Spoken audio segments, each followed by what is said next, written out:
This episode is brought to you by Amazon Prime. There's nothing sweeter than baking cookies during the holidays. With Prime, I get all my ingredients delivered right to my door, fast and free, no last-minute store trips needed. And of course, I blast my favorite holiday playlist on Amazon Music. It's the ultimate soundtrack for creating unforgettable memories. From streaming to shopping, it's on Prime. Visit Amazon.com/Prime to get more out of whatever you're into. And so we reached the European League section of the season. 4 Welsh games, 3 losses, 1 win. None of it went the way we wanted to, but all that and more and everything coming up for the following week. How's that going to work? Big teams, small teams, all sorts of crazy stuff. And if anyone can actually work out how the European League system works, then do drop us a line. All that and more coming up on this week's wrap. Enjoy.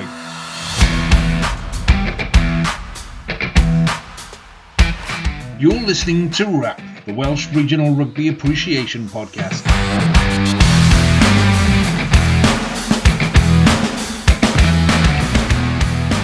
Hello and welcome to this week's edition of the Wrap Podcast with me, Lee G. Joining me, as always, Harley, Jamie and James. Good evening, gentlemen.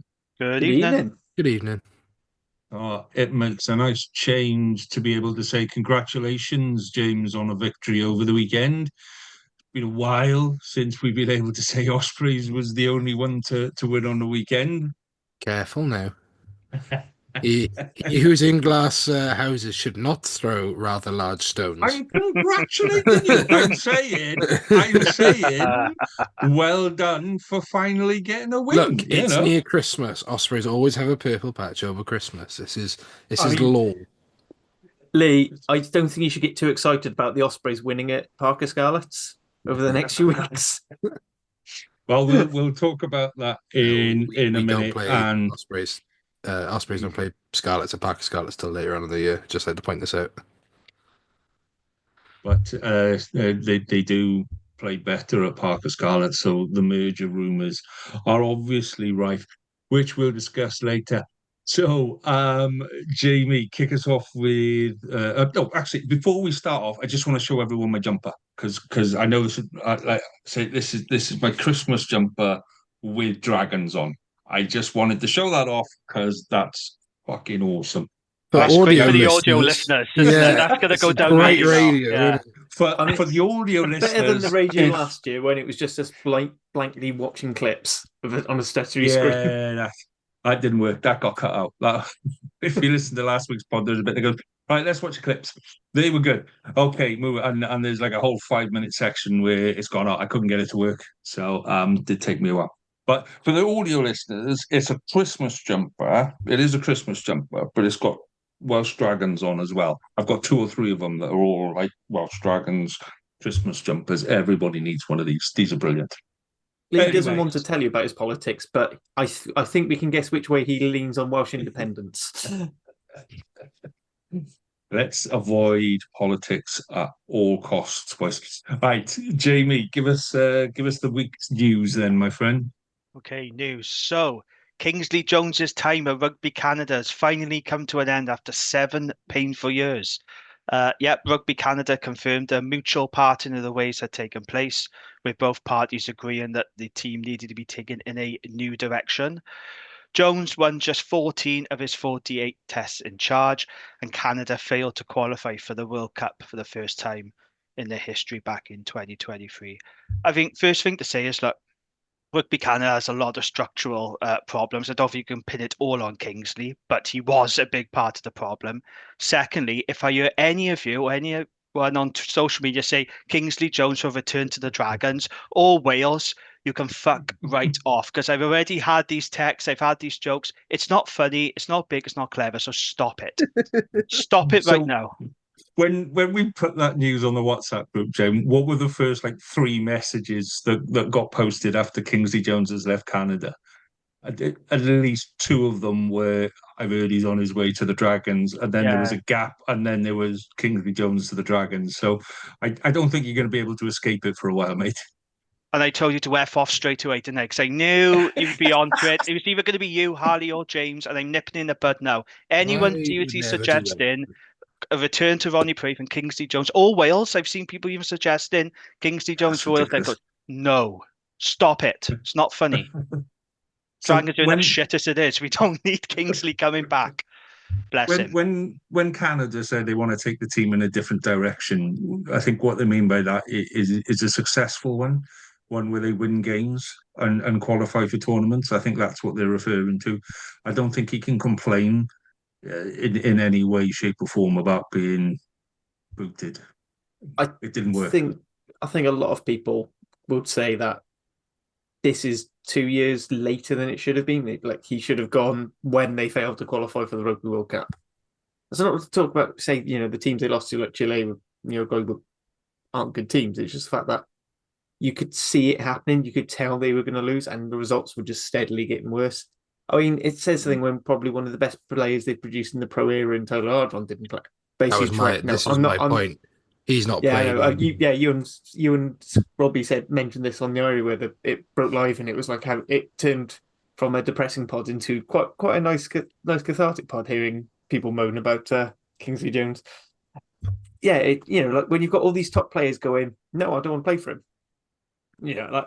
That says there's a lot wrong. I mean, yes, there are structural problems. I mean, like the collapse of Toronto Arrows is a huge example of that, but. Yeah, it was just shit. Like, I don't want to be mean to people. I don't want people to necessarily lose their jobs. But if you're fucking incompetent, off you fuck. But you don't be mean, Harley, about it. I don't want to be, but I'm going to be. Off sitting on the fence and tell us what you really feel, Harley. Jamie, what else have we got, mate? Yeah, so all the best to Kings. I'm sure you'll find a new job in rugby pretty soon. In other news then, Ollie Griffiths has announced his retirement from rugby on medical grounds with immediate effect. Quite sad news, this. Griffiths made 105 appearances for the Dragons. He did play one international for Wales against Tonga in Auckland back in June 2017. And he also represented Wales in an uncapped match against the Barbarians in November 2019 in Cardiff. His final appearance for the Dragons came against the Sharks back in January 2024, and he will now hang up his boots due to medical reasons. I've often said that Ollie is the most unluckiest player in Welsh Rugby. With the amount of injuries, he just kept picking up. He was cursed, poor bloke. I would honestly put him up there with Sam Warburton, and Justin Tipuric if he stayed fit. I honestly believe he was that good. But unfortunately, his career was constantly dogged by injuries. I feel really sorry for him. Brilliant player when fit. He was just really fit. And people say, it's not a surprise. Well, no, but it's still pretty sad, because when he was fit and firing, he made the Dragons a better team. He single-handedly kept us in games. It's a real shame it's turned out this way, but that is the nature of rugby. It's a brutal sport, isn't it? Especially nowadays, the intensity of the game now and the physicality of the game now, it doesn't take much to get in, particularly when you're in the forwards or a loose forward and he's quite an abrasive player anyway. He doesn't mind getting his head stuck into places where it probably shouldn't be. So he's going to pick up, like you say, like Warburton. Warburton picked up way too many injuries and that's what did him in the end. And same for Ollie. So, shame. Yeah, it really is a shame. Old school is old school in the best type of way. Probably the last of that Warburton-esque sevens you'll see. Yeah. In that he's fucking massive, abrasive, all these things that were turn-ons for coaches in that era. But I just think his body just could not handle what he wanted to do. And it's such a shame. Great, he's been awarded a testimonial year, though. Yes, I think that's a good move for the club. Absolutely, that's quite right. But I honestly believe, had he stayed fit, we could have been talking about him in the same bracket as Warburton and Tip. He was that good, but just a shame. When he came through under 20s, he basically just everyone pegged him, and actually looked kind of like Warburton as well. But that's what everyone was seeing was, here we've got the natural successor to Sam Warburton. Arguably better than Sam Warburton because he had a really good carrying game, which is probably the one weakness Warburton had. Yeah, it's a good point. Yeah, sad news. So all the best to Ollie in his retirement. Right, so in other news then, Shane Lewis-Hughes has had his finger amputated. Lewis Hughes elected to go under the knife to help overcome a long-standing finger issue. So the 27-year-old has had his ring finger on his right hand amputated to just above the base knuckle, following several years having to manage severe issues with his hand. He's going to be out of action for about a month, which, obviously isn't great timing for the Dragons with these, European fixtures and festive derbies coming up. But, he's in a lot of pain. He needs to get it done. Yeah, I just didn't see that coming. Okay, it was a bit of a shock when I saw the video on social media. Apparently, if he didn't get it done, he was in risk of, well, he was told he had to retire. And if he'd left it any longer, he could have lost his hand or even his arm. It's really, really serious. Yeah, bit of a shock of that. But, he's only going to be out for a month, so it's not too bad, I guess. So my uncle had that done. My uncle caught his finger in a work press, and he had it amputated just above there.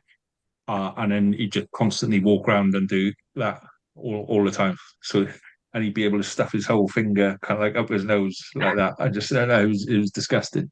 But yeah, I bet you loved it find as a life. small child. Yeah, I was a teenager, and you'd be like, Nicky, what? Go on, finger, what? Up like that. A great laugh, especially when you're drunk.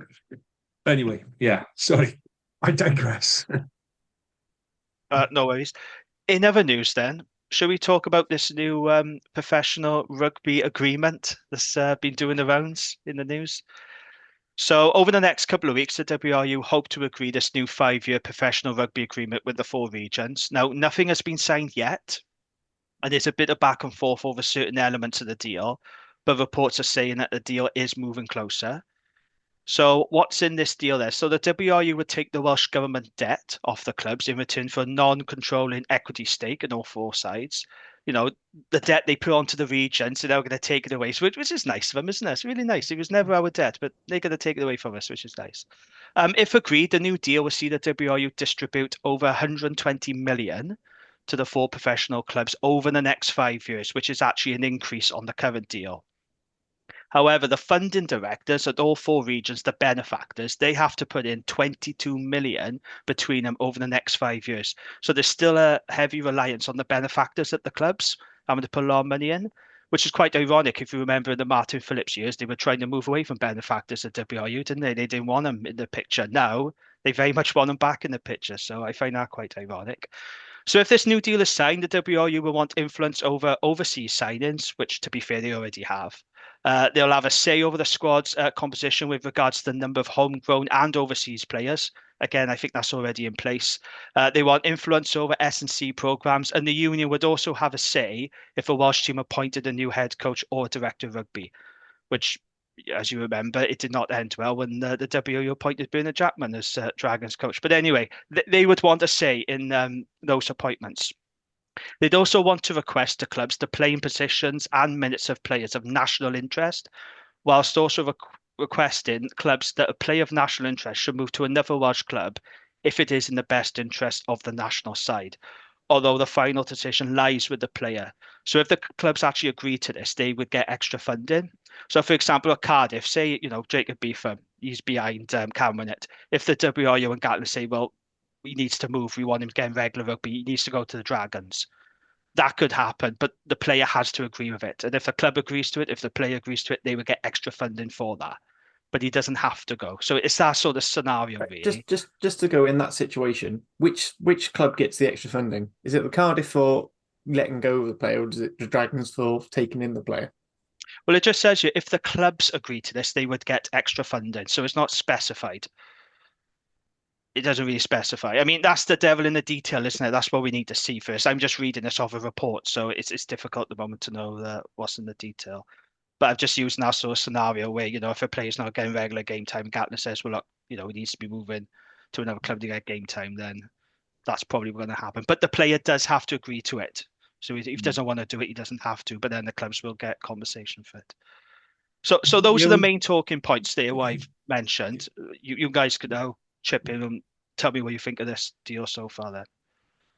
Well, I think the only bit that worries me is the controlling the minutes that people play and how that's used. Like you say, it's in the detail, but do you, when you want your big players for your big games, and if those big games happen to fall just before the Six Nations, our big players getting pulled. It's stuff like that you kind of go, it's all well and good for most of the season, but there are certain times when you want your internationals on the pitch, and are they going to get pulled? Um, so it depends how it's applied. In principle, I don't think that there's really much to complain about. In all honesty, I don't. I think a lot of people want to find things to complain about, but it depends on how it's implemented, how much control the WRU and the head coach, whoever that head coach may be, has over players. So moving players or playing players, or I want I want Jordan Williams playing at 10. Yeah. So That's not a very good example at all. You know that's a silly example. Come on now. I used a perfectly good example, didn't I? With Jacob Beaver going to the Dragons. Yeah. Now you're being silly. A player of national interest. But Jesus you know what I Christ. mean, yeah. It's if they turn around and they start putting players in places where let's use Yohan Lloyd. Yeah, if they turn around and they say, right, we want to put Yohan Lloyd at 15, and he's got to play at 15, and where Scarlets have been kind of bringing him on as a 10, but Gatland or whatever says, no, I want to see him at 15. And you're like, well, actually, no, that's our backup 10. What do we do? I think that's when it comes down, that's when it'll start hitting the fan. But other than that, I don't have a problem with the rest of it. James Harvey, anything to chip in? I mean, Go on, Harley. Hold You on, go you go, first. I was going to say, we're probably going to say fairly similar things because I think when we both discussed it on our regular on Central and Ospreys respectively, I think we had fairly similar points of one, it's and Gamey alluded to then as well. One, it's a bit shitty that they're trying to dress up taking away their debt as a kindness to give us money to the money that they're supposed to be giving us for player release and pathway development. The big one for me is that there's an awful lot about like punishing teams for not getting this thing. So the funding they're talking about is the 100% figure, and they're basically saying 80% that's guaranteed. That other 20% is providing you do what we say effectively. And they say, oh well, the clubs have got to have agreement, but they can say, well, you didn't agree to it, so we're not giving you the money. And there's things like, they unless there's assurances for things like, say with Yohan Lloyd, Sam Costello gets injured, Yohan Lloyd's your 10. But if W said no, he's got to play at 15, well, we haven't got another, are they going to turn around and say, no, you could have played Charlie Titcombe at 10, even though he's had 13 minutes at pro rugby, and we want to see Yohan Lloyd, and keep Yohan Lloyd? Well, that's not going to benefit either player. What I will say with that worse off for it. I don't think they're going to be that pedantic. The problem is I've seen, with what I've seen with the WRU, I don't trust them not to be that pedantic. No, my issue is I think the main crux of the agreement is fine, right? I think it's nothing that we haven't seen before. Deal contracts had much more control over players. I think the crux of it is fine. I just don't trust this current regime to implement it properly. With things like player minutes, right? I think, well, that's controlled anyway to a certain point. If you're a player of national interest now, or you're a current Wales squad member, your minutes are managed. Right? Your minutes are managed per union contract, not as in a WRU contract, as in your players' union. Right, so you have enforced rest. So all the time I've been banging on about Ben Thomas at Cardiff playing loads and loads and loads of minutes, he had to be rested against Leon. It's exactly the same as Dewi Lake, Gareth Thomas saying he didn't come back in against Zebra. Right, instead they were rested and have come in here. So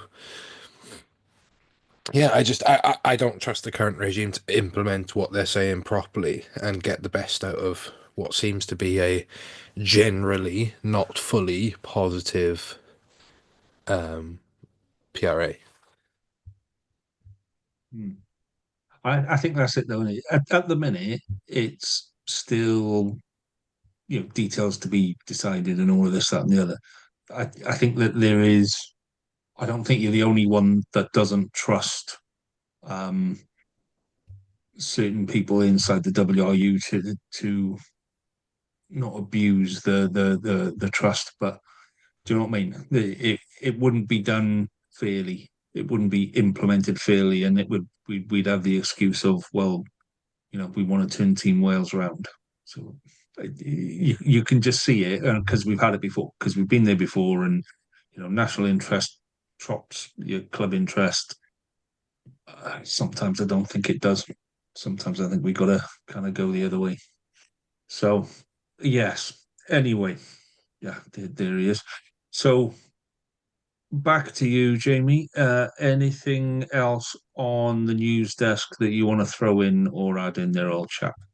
No, that's it from me. I don't have anything else unless you Well, guys I want to said bring one something bit up. of Wales women news, which we'll probably go into detail, but it's just that Wales women have announced they're going to do a summer tour before their World Cup campaign in a 2-match series to Australia. There we go. Because they haven't played anyone else Yeah, at all. yeah. They're not allowed to play anyone else. Yeah. This will make so by the time they play them in the World Cup pool, that will be 5 times in 12 But, months. I mean, it's the issue with women's rugby at the minute is that teams are too imbalanced in their standings. So it's probably right that they're playing Australia. It's just irritating that we're playing them again so close.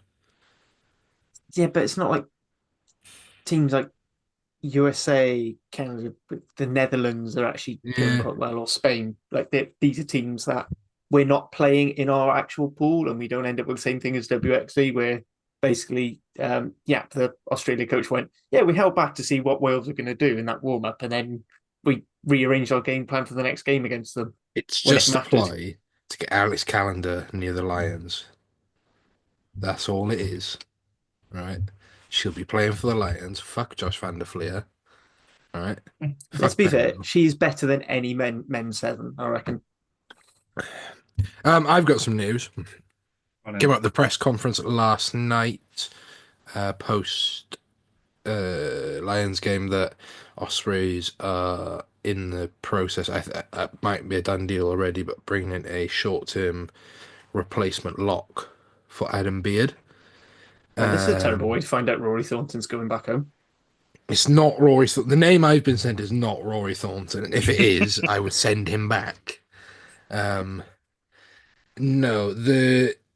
the name that's been sent to me is a very much a workmanlike veteran of the English game. Is it Charlie Yules? No, it's not. I did check. It's not.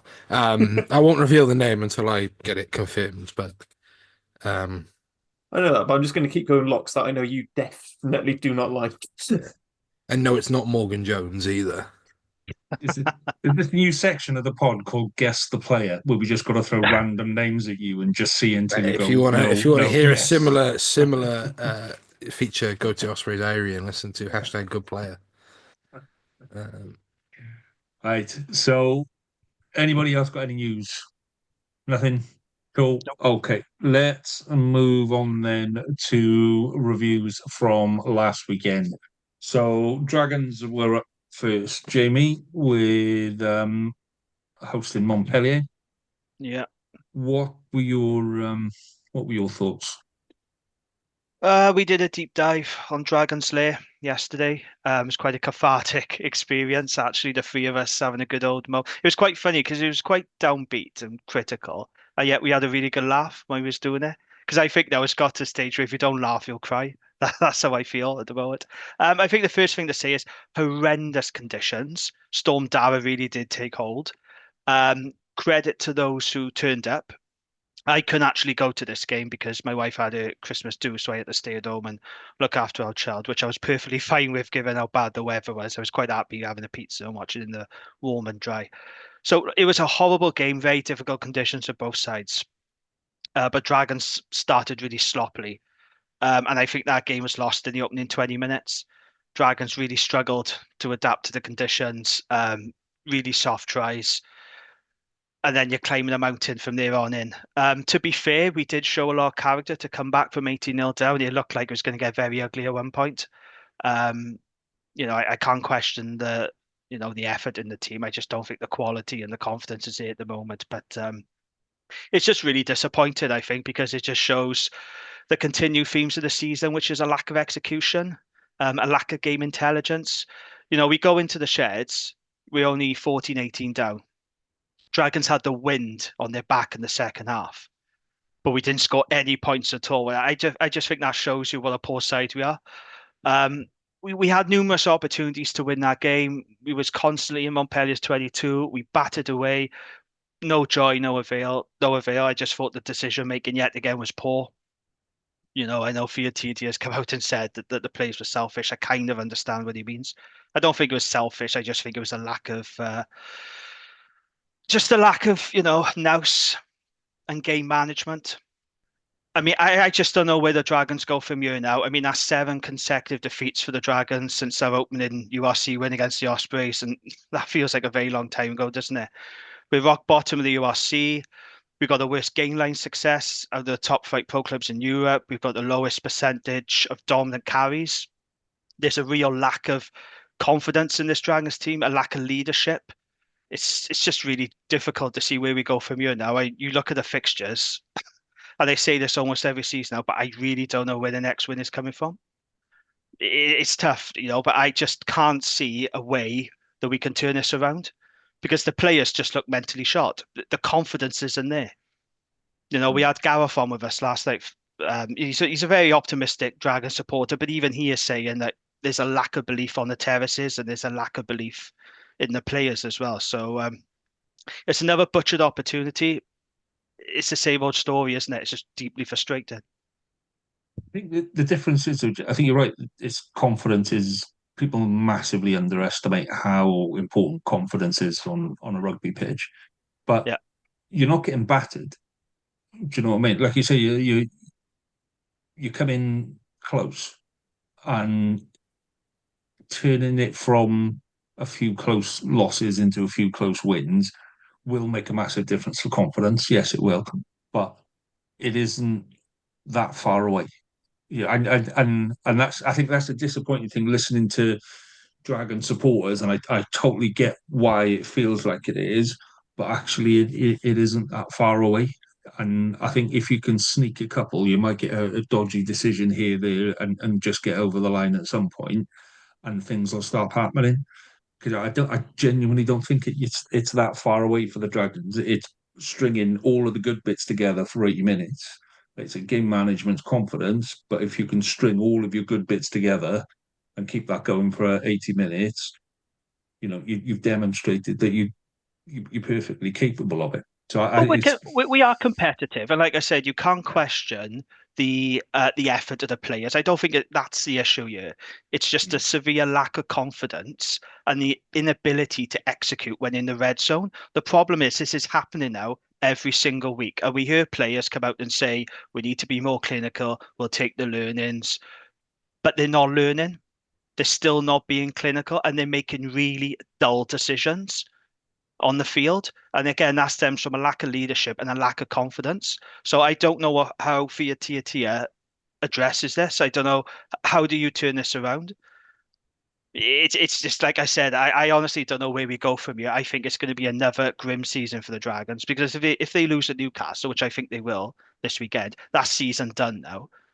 We're scrapping to avoid the bottom yet again. But this is happening every single season. It's this cycle, isn't it, of failure? And it's just really, really depressing. And it's the same old story until the players learn to execute in the 22. They're creating opportunities, but they're not taking them. And until they learn to do that, they're not going to win games. They're just going to keep losing every week.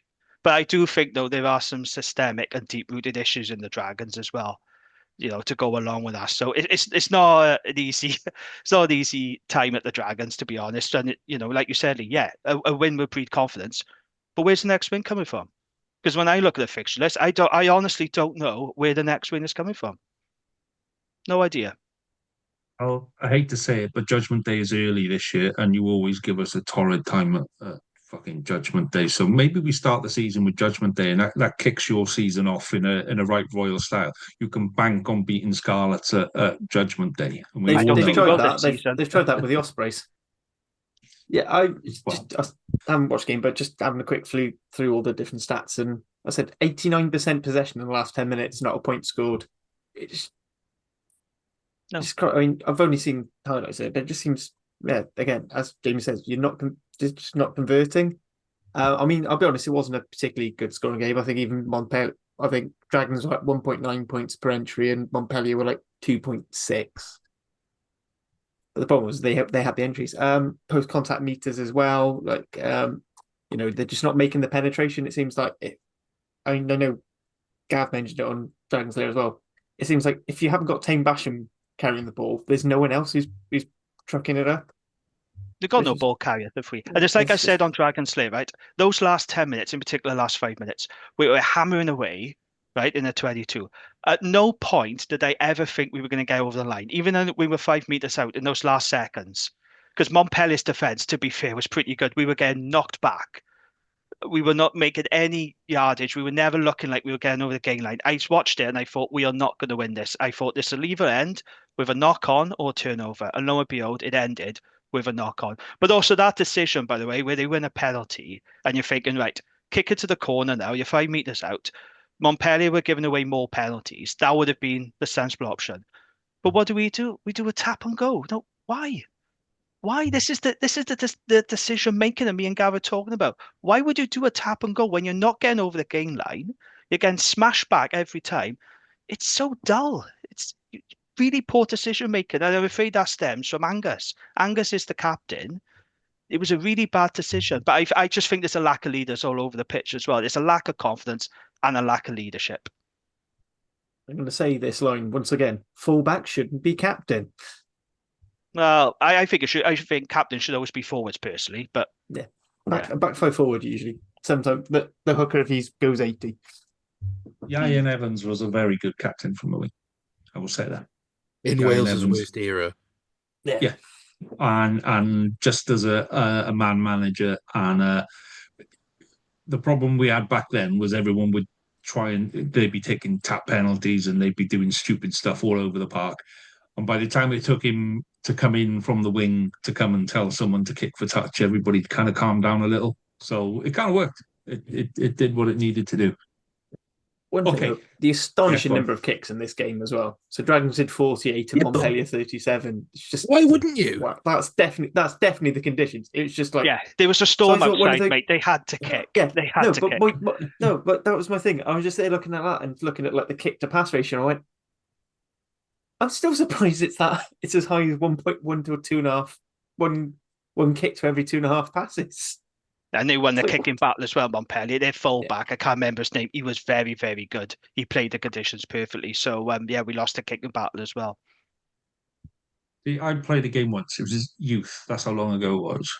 Fishguard away. Right now, Fishguard away pitch is right next to the port, and it kind of comes in the valley, and the wind blows straight down the pitch. And I shit you not, we were on their 5 yard line. The outside half hoofed the ball up in the air. It bounced once on the 10 yard line, once in our 22, and went dead. It fucking woof like that, and everyone stood there going like, "What are we doing?" And this is before the whole thing about having the scrum back where you kicked it from. We were looking at it and go like, "Fucking hell, we got to run all the way back down there now and then kick it back into the wind." So windy games. Right, let's move on to Bayonne and Scarlets. So I'm going to be honest, I had every intention of watching this game twice today. I'd set aside time in work, and then people phoned me, and then I had to go and do stuff, and then I had to put Christmas lights up at the front and all sorts of stuff. So I've only managed to watch the highlights and have a couple of conversations with Scarlet supporters about it. I think we're the other way around to the Dragons. I think we got too much confidence. We think we can just kind of run everything now, and something's just going to happen. I've seen the penalty, the last penalty, which I mean it's bollocks, but it is. No, what no, it no, is. no, no. It's not. It's It's consistent. bollocks. No, mate. no, no. And you It's know that. Hang consistent. on, you'll get your chance in a minute. I haven't had a chance to So- talk all pod yet, so hurry up. Yeah, and it's coming in a minute. So I just think we lost that game in the first kind of 20 minutes, in all honesty, and we were fighting back. And we did fight back well. We did fight back well. And whatever you want to say, James, about penalties and how much Bayonne fucked up and all that kind of stuff. The fact is, they still only beat us by one dodgy penalty at the end of the game. And against a top, I think they're fifth in the French They're Pro fifth. They're 14. not aren't a they? top team. They're fifth. Well, fucking look at the record so far this year, mate. You would bite your hand off at that at the start of the season. So I said at the start of the season, if we were playing well when we got to Europe, I was all in favour of like not bothering with Europe. And this is almost like the worst possible result where we should have won. If we'd have got battered, we'd have gone, right, okay, drop Europe. Let's just focus on the league. Let's throw everything at the league, keep players fresh, keep players ready. Let's just focus on the league. Kind of coming close, kind of winning, showing that we can compete against the big boys is a, it says now, actually, we've got to maintain that through Europe now. And I think we're going to pick up injuries. I think we're gonna end up going, we'll start missing key players and what have you. What it does show is the squad is building.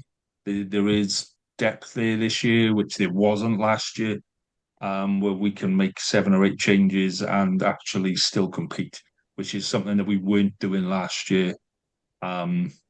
So it is what it is. I think there's still a couple of areas where we haven't got that depth and we still need to improve on that depth. Front row, for example, but markedly improved on where it was before. Having said that, we're playing Black Lion this weekend, and Black Lion beat Van. So they're on an upper. We're kind of on an upper. The feeling is still good. The feeling is still positive. There is frustration about game management within the last 5-10 minutes, but yeah, I'm not that bothered. I'm looking at the league and I'm going, okay, this is developing players for the league. I think we've still got a long way to go to develop the depth that we need to when we need to compete at the top. But I'm not that bothered about picking up a losing bonus point away in France. So that's my piece on that. Now you get to have a go at the Scarlets, James. Go on. You've been gagging all the penalty is pod. not the penalty wasn't bollocks, right? The penalty is a stone cold penalty by letter of the law, right? You cannot just he played the 9 is what he's done.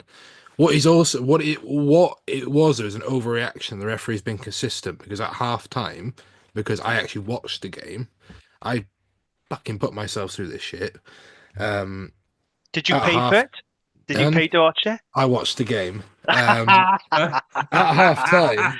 Yes. We know how you've been watching it, boy. At half time. At half time, I believe you still hadn't paid for the game. I believe it was the ball was kicked into the area. Tom Rogers and the Bayonne player went to both dab it down. The Bayonne player got it first, and sort of Tom Rogers came over the top of the Scarlets player and sort of landed on his head. It was innocuous. They were both going for the ball. So it would have been a 22... a goal line dropout to end the game, to end the half, pretty much. And Camille Lopez, being Camille Lopez, overreacts and started pushing and causing a scuffle. So the referee reversed the decision, gave a penalty, right? So the referee set a stall out to say that anything like that is going to result in a penalty. What the young Scarlets tight had done, I think it's Archer Holtz, is it? Yeah. He's done that. He's pushed the Australia. Oh, sorry. Yeah. He's pushed. He's played the 9, which is a penalty in any sense of it. But he's also pushed the 9 right over. That is a penalty in every sense because every Ospreys book. That's no. penalty. Because Lee, if that happened to you, right, you'd be writing to the king, right? You'd be. Look how many times has happened and it's not been called, mate. But it was called. This is the thing. What I've said, you can't say is it's a dodgy penalty when the ref's not consistent. The ref was consistent about it. That's nowhere near a penalty. What about the other 17 Scarlets conceded? This is the other thing. You gave away 17 penalties. Yeah, and I'm not complaining about that. I was saying that even with all of that stuff, we were still well within that game at the end. That's brilliant from a Scarlets point of view. But you also set the record. I'm glad we agree on that. You also were part of the record being set for the most defenders beaten ever for a single player. and we still ended up in a position where we should have won that game at the very end. Yes, but you're So falling into the it trap of doesn't- Cardiff last season. Nobody cares if you should have won a game or not. You didn't win the game.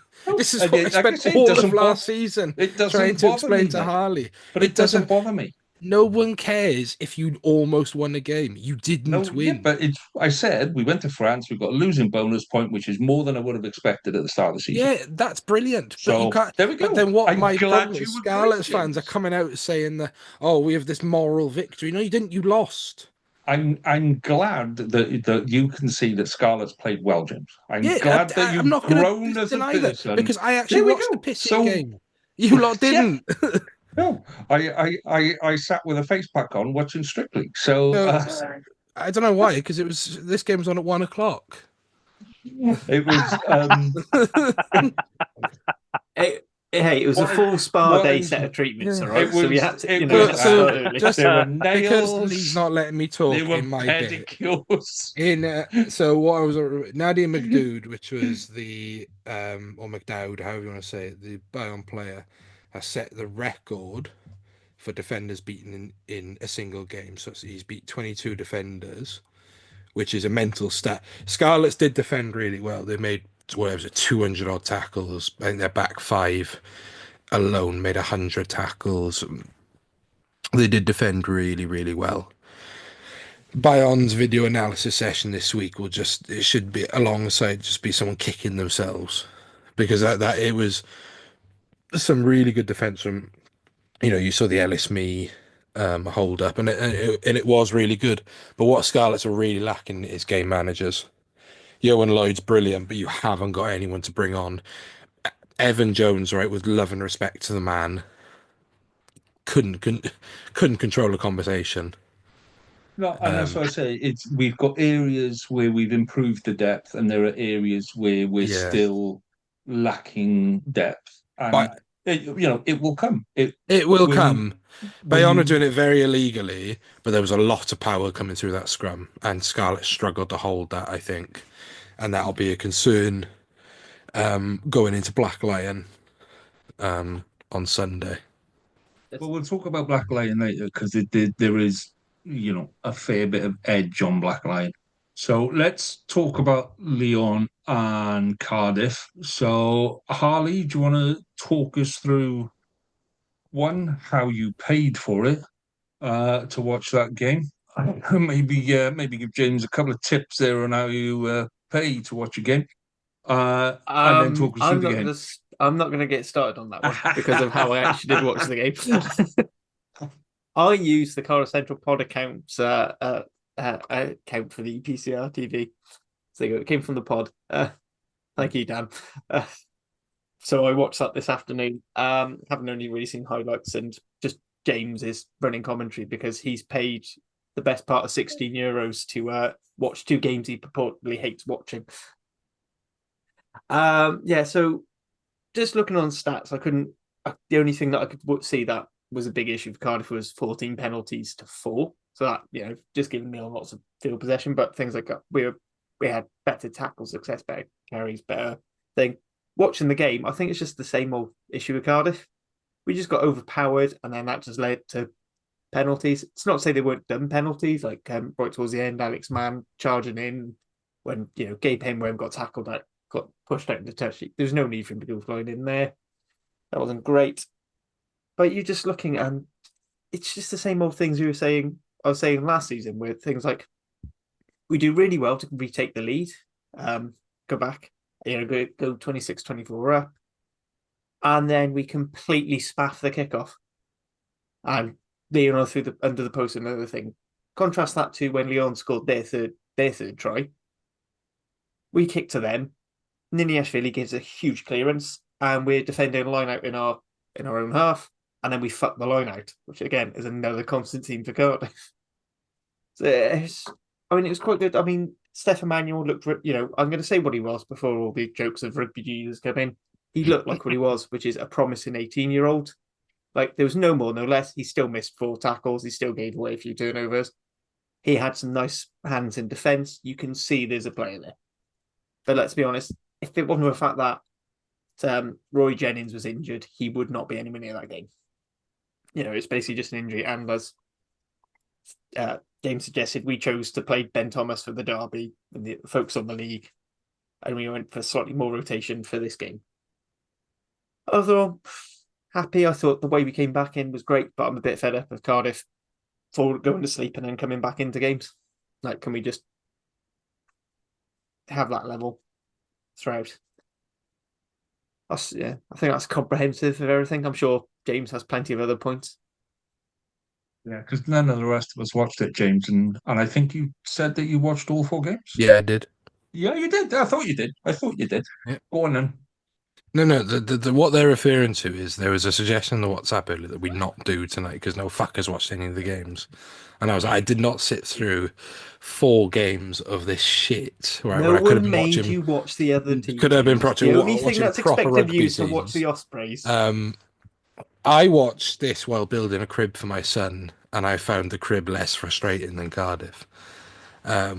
I'm not gonna lie, you're not going to be the first person on this pod to have had the same realization of assembling baby stuff and being less frustrating. It was.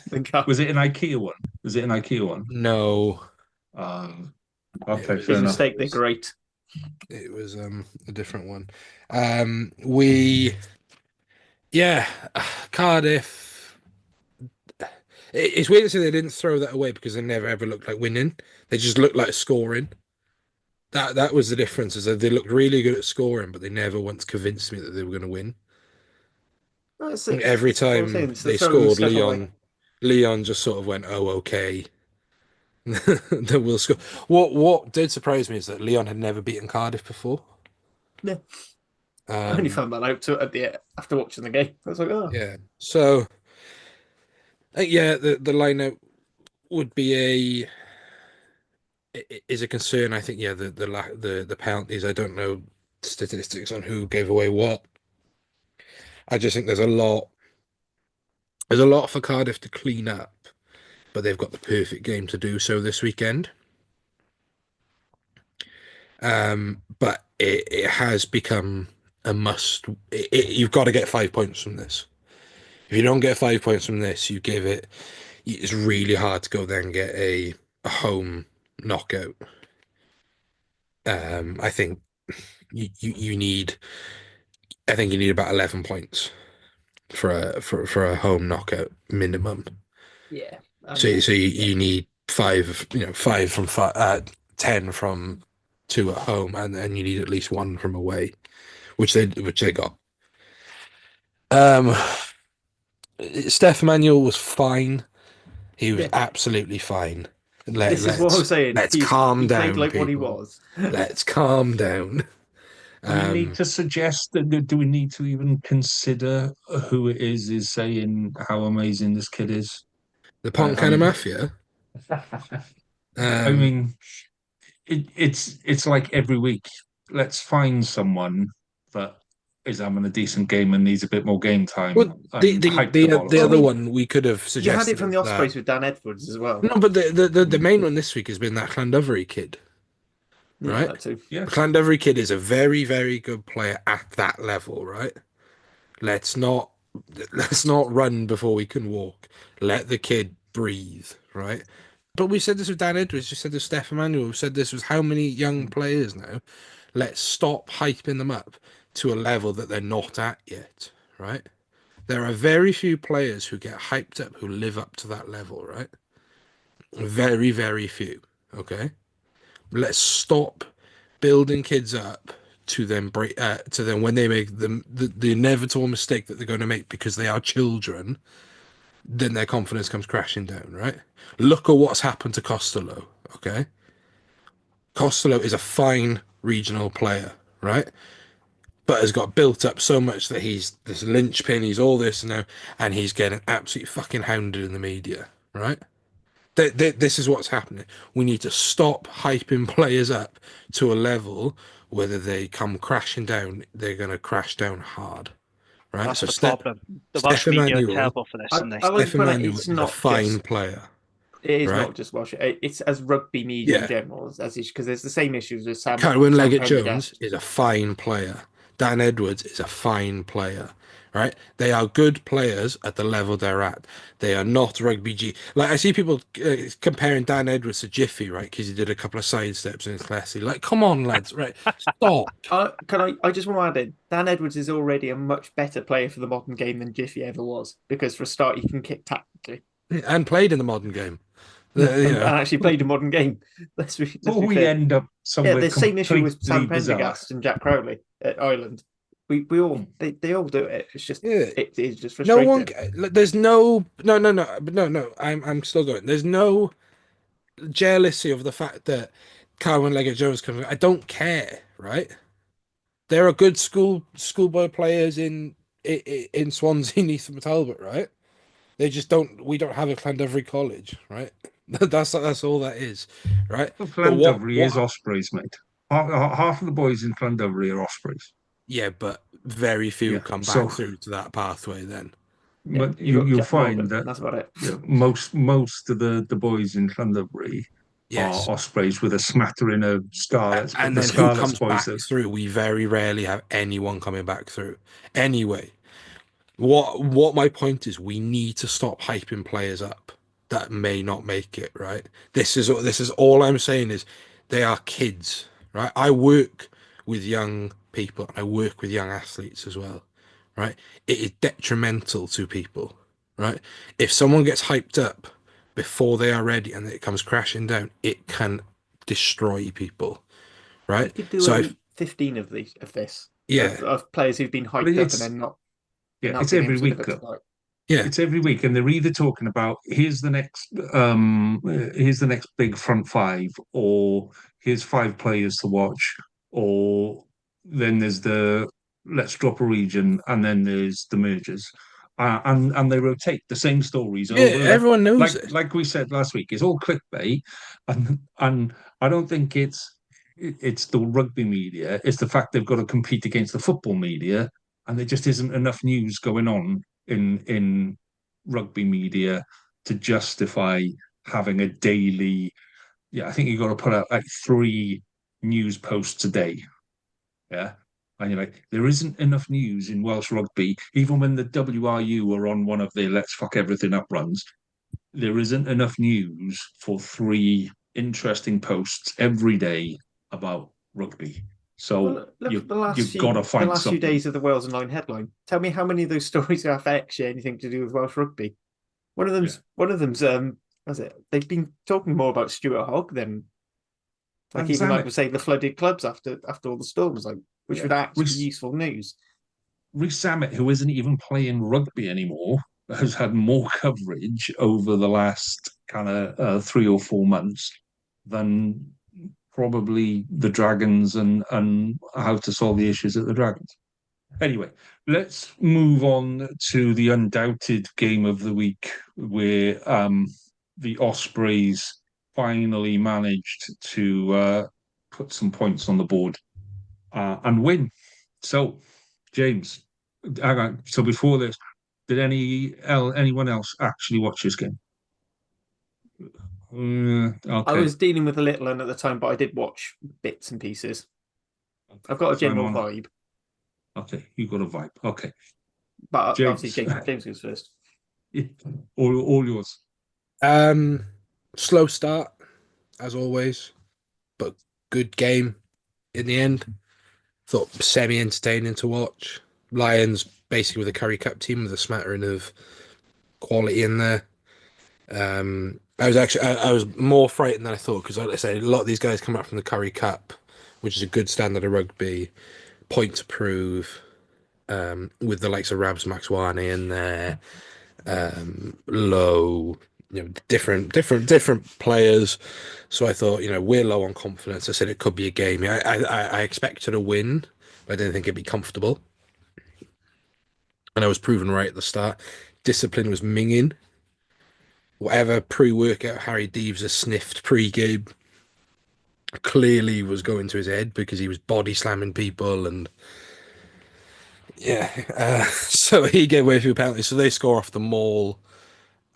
We then go down the other end. We do play some. We put the ball really wide this game. So we remembered we had wingers and backs, right? So it went past 13 quite a bit. And we were finding a lot of joy outside of the Lions 13 channel. So exploited that quite a bit, got down there, and they gave away a cynical penalty, which resulted in a yellow card, which I think is a yellow card every day of the week. Personally, I think the way the ball came out of the ruck, he clearly just swiped it out. Score off a Jack Morgan pick and go. So yeah, Jack Morgan, in a man of the match effort, scored. We go in 13-7, a very shaky game. Like Owen Williams was having a tough old game at 10. I think Hardy really struggled to settle in. And then post halftime, we come up the block firing. So we go over in the 44th minute with Giles. Lovely score. You get him in a one-on-one. He's deadly from that position. Dan Edwards is on at this point. He makes a difference. So he slots into 10. Owen Williams to 12. We've got 3 10s on the pitch. And That's then what it takes you to score a bonus point. Yeah, Kieran Hardy with an interception. And then we went into a bit of a lull. We chased that fourth try a bit too hard. So we had that one disallowed one, which I didn't even know what happened at that point. It was just a fucking disgrace by all involved. And then, we go and get the bonus point try in the 79th minute. Brilliant pressure from Jack Morgan, forces a turnover. Luke Davis picks it up, hits Dan Edwards on the line, and 2 side steps and a hello nurse. So yeah, it was a slow start, but I think a really good finish. Will do really good things for the confidence of the Ospreys. Some really good individual performances. Like I said, Jack Morgan, Owen Williams when he shifted to 12. Keelan Giles had a really good game. He was winning aerial battles. He's making his tackles. He's really finding the form he had pre-injury. I thought Kieran Hardy grew into the game. I still think he's probably got a bit more to catch up on, but I thought he kicked really well in a properly swirling wind. And then of course there's the sort of big thanks to the Scarlets for allowing us to play the game. So for those who don't know, the game was played at Park Scarlets. The call was made the day before after Swansea.com Stadium suffered structural damage to the roof, I believe. Which meant the game wasn't playable. The Ospreys consulted St Helens and the Dunraven Brewery Field, but for obvious reasons, both wouldn't have been able to house fans. So the potential for the game could have been played, but fans wouldn't have been able to be in attendance. So they asked the Scarlets. Scarlets are really accommodating. We managed to get the game on at Parker Scarlets. So yeah, big thanks to them. I've heard as a thank you that the Ospreys have invited all staff from Parker Scarlets who were involved in making the game happen, and their families as guests to Swansea.com for the West Wales derby. It's very nice of them. So yeah, Really classy. making jokes about doubling the attendance in the comments. I don't care, but it's a genuinely nice thing to do. And Lance Bradley has been very vocal online, saying how well the likes of John Daniels, Simon Mudarak have been in cooperation. So yeah, I thought the game was good. Just nice to get a win. It was quite low coming out of Zebra, but then it sort of come away with a win here was nice. Not taken away from the Ospreys. Genuinely, what's happened to the Lions? As they started the season, They sent 12 absolutely. players. This was as James said, he was saying it slightly clearly, but he wasn't saying this is the Curry Cup. They've basically gone for B team. I think they're throwing this game away to focus on. Right. I think when you're a team squad like the Lions, they're much like the Welsh regions where they've got a much smaller squad than the other South African sides, a lot less money to play with. So for them, they want to focus. If they're going to focus on the league, maybe it's almost the French system, which isn't actually that terrible an idea. You focus on your home games and your league. This is the end of a long. But that doesn't take away from the fact that the Ospreys still had to go out and score these tries. You play what's in front of you, but it's from a Lions point of view, they'd started the season so well. I think that's their 3rd loss on the bounce. So that was my kind of question: is how. It's the end of a long tour. They sent 12 players home. You've got Curry Cup players who are playing a step up in level. who are out there to prove a point. They're out there to not only try and win the game, right, but they're also out there to try and make the senior squad full time. Do you know what I mean? And you've still got a smattering. You've got Rabs Maxwane, who was averaging a try an appearance this year. He was pretty poor, but there was still some really good players out there. You know, at that Curry Cup level, and exposing them at this level will only. It's only good in the long. It's good in the long run for them. Oh, okay. So while Jamie has a couple of minutes to I compose was gonna say, himself, I do don't know if you his want I'm makeup. here. my I'm actual here. vibe. Jamie, you watched the game, didn't you? I saw some of it, yeah. Tricky start for the Ospreys, wasn't it? Their discipline was really poor. Yeah. But yeah, fair play. I think the second half, they really came into it. And I thought Jack Morgan was excellent, in fairness. Yeah, it was a good win. And they're top of the pool now, 5 points. Perfect start, really, isn't it? Because Dragons are in the same pool as the Ospreys. They won't be playing each other, but yes, it's a good start for them. Yeah, but you're both playing the exact same 4 teams, aren't you? So it's a good We are. We're comparison just of not where you playing are. Ospreys. Yeah. In the 5-team pool, yeah. Yeah, It's confusing as hell. Sometimes you look at it and you go, let's take a perfectly simple competition and try to make it really confusing. It's not as confusing as last year, don't get me but it's started on the still, format. It's absolutely yeah, batshit. it's ridiculous. I was just going to say for that game, for me, I just to echo the other lads, I thought it was a really shaky first 20, 25 minutes, but I feel like the longer the game went on, the more I was confident that the Ospreys were going to just walk through it. I think the Lions just came out really fast and exuberant, and that sort of took me by surprise. One thing I do notice, I know we've just had the conversation about not digging up young players, but for me, I just want to know your opinion on it, James. For you, is Dan Edwards higher up on the ranking than Owen Williams now? Because for me, Owen Williams is just he just seems to be in an absolute mire. I don't know if it's just because he's getting old or the fact that, I mean, to be honest, I've never really rated him much as a 10 anyway. I've always thought he was better as a 12. But for me, Dan Edwards just looks so assured that at least at this level, I'm not saying that, you should be starting him every game, whatever, but it just seems. Yes. Yeah, I you feel were like right. the Ospreys play better when he's in control. So Dan Edwards has, over the summer, silently become our most important player. So pre Wales camp, he was one of the 3 that were invited to go and train, but couldn't because he had a concussion. And quite a bad one. I think he's not. I don't think he's had many concussions before. He's had, I think, a couple of failed HIAs. So I think they're really wary of how they manage him in that sense.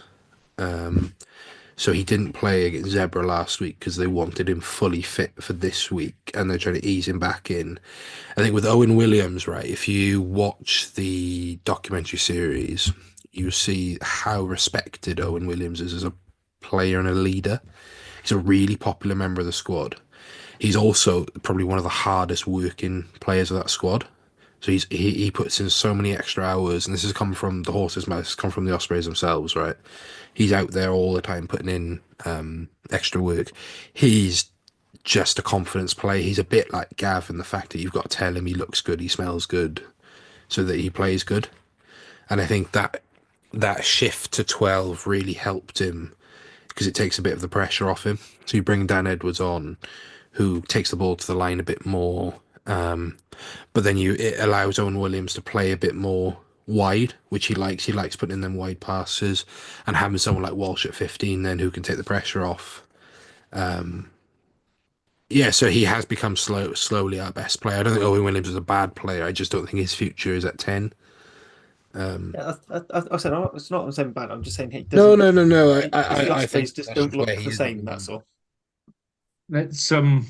Let's move on then to this week's fixtures. But before we do, if you like what you are hearing and seeing, please do rate, share, and subscribe to us and the various channels that we are available on, growing weekly.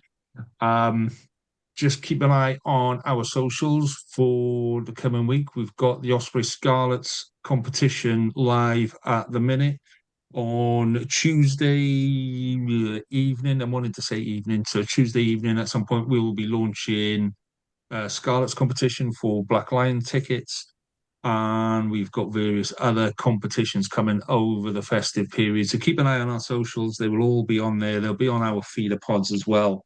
And a big thank you to all of the Welsh regions, apart from Cardiff, who've been very generous with this. I'm sure they will. In their defence, we haven't asked. That's on us. We haven't even I'm asked. sure they will. Thing is, yeah. we don't need help selling out selling out caps. So Anyway, keep your eye on our socials for various competitions coming over the festive period. Win tickets here, there, and everywhere. Lovely jubbly.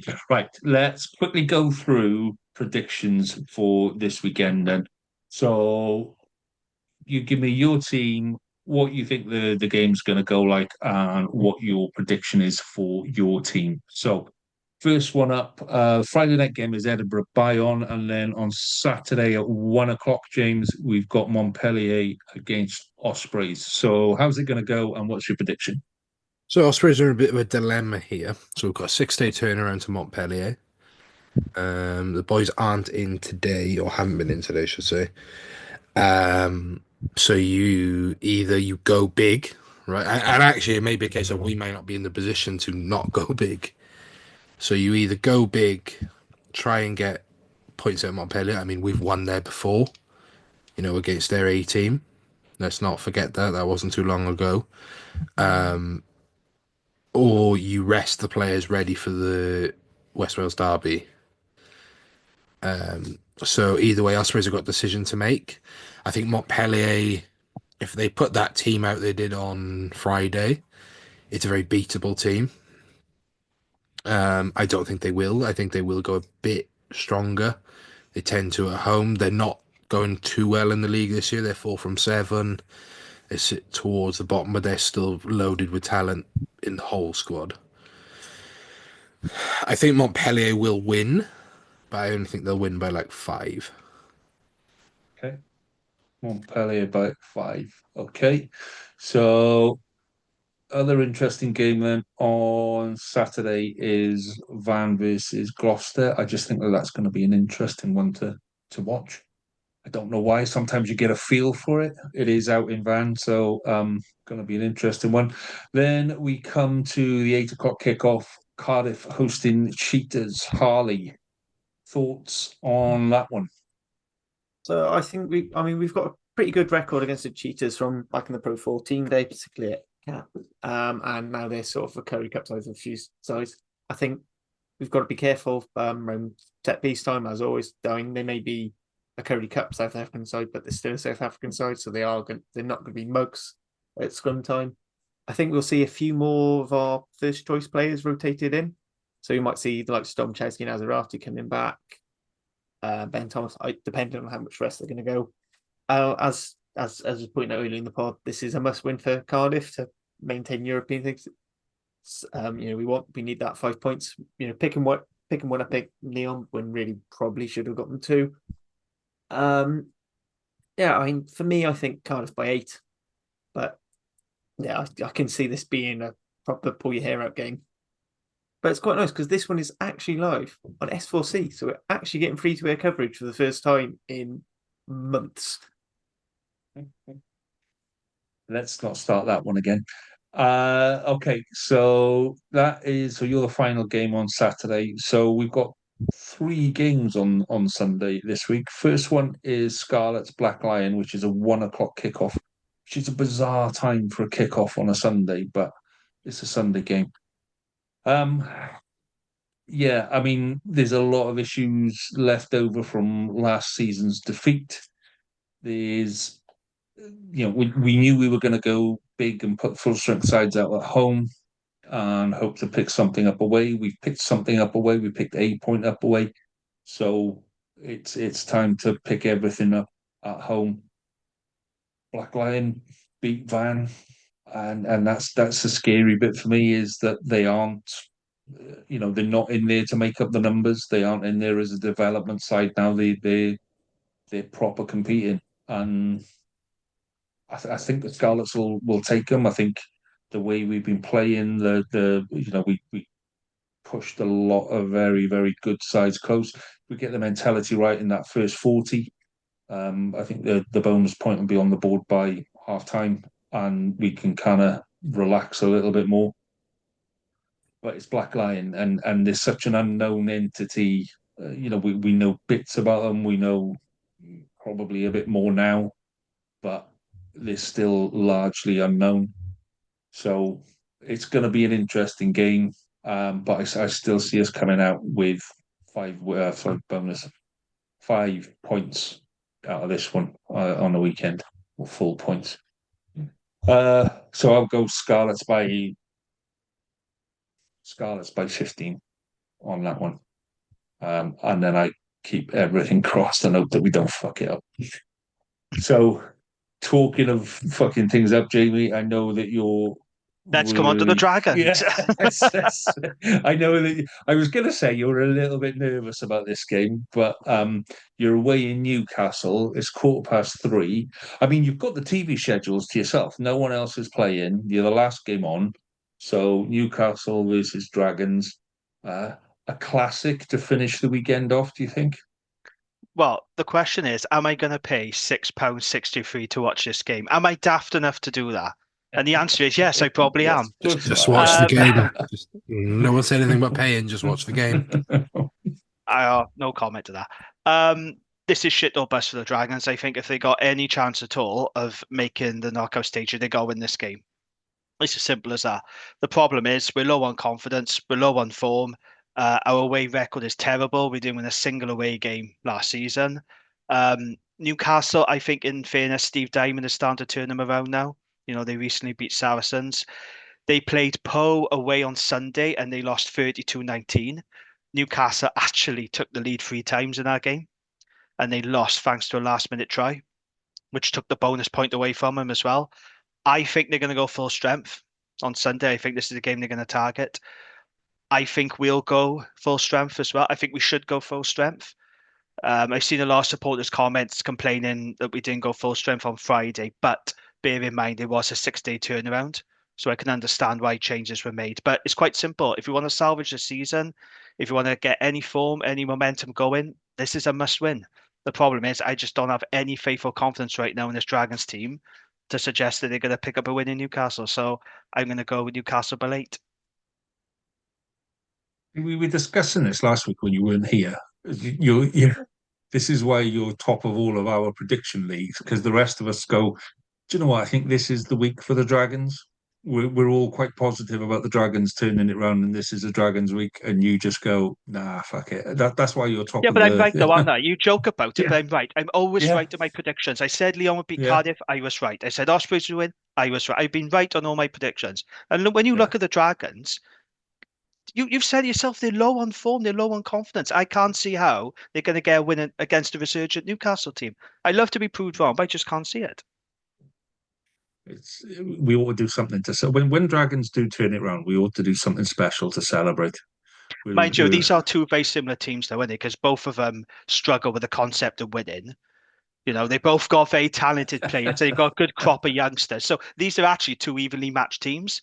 And I suppose it is a winnable game, but I just don't have any faith or confidence in this Dragons team right now because I don't think they've got the belief that they could win either. Okay. And on that note, we should review the Dragons earlier in, so we don't finish on a downer. We should turn that one around. Right. Okay. So we have one more week of European rugby, and then we are back into proper rugby where it all gets serious and tasty for the Welsh derbies over Christmas. I'm looking forward to that one already. Don't forget our competition. Enter the competition.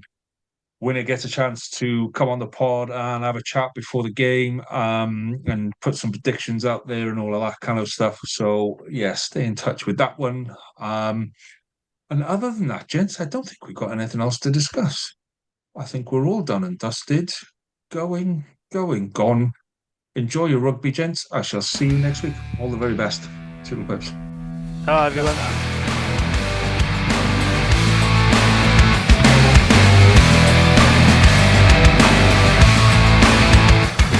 That was REP, the Welsh Regional Rugby Appreciation Podcast. Please rate, review and share us on socials if you can, and join us again next week for more of the same. And until then, enjoy your rugby.